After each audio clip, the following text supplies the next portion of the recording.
آل عبا ای خدا سوی کجا می روند؟ بهر چه با دشمنی دین خدا می روند؟ گر به سفر می روند پس چرا مردانشان سر همه در نو کنی ز تن جدا می روند؟ آل عبا ای خدا سوی کجا می روند؟ بهر چه با دشمنی دین خدا می روند؟ بهر چه این کاروان هم زن و هم کودکند؟ بهر چه با ناله و شور و نوا می روند؟ کیست با پشت شتر بسته به زنجیر و غل که اشتران چنین غرق حیا می روند؟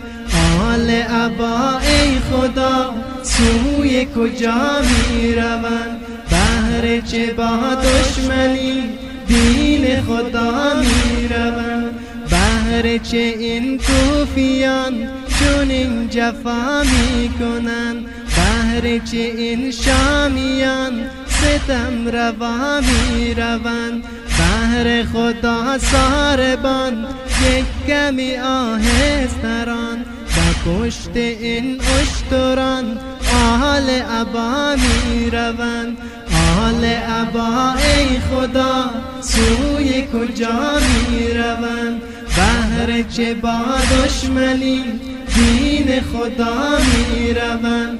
قافله سالار این قافله بوالعجب به نیز قرآن بلند چه با صفا می روند؟ می رود این کاروان ولی جوانانشان بدون غسل و کفن مانده کجا می روند؟ آل عبا ای خدا سوی کجا می روند؟ بهر چه با دشمنی دین خدا می روند؟ نعش علمدارشان ساقی و سردارشان دست پیکر جدا به نینوا می روند؟ آه چه ظلم و ستم ذکر بلا تا بشام بر اهل و بیت پیام بر خدا می روند؟ آل عبا ای خدا سوی کجا می روند؟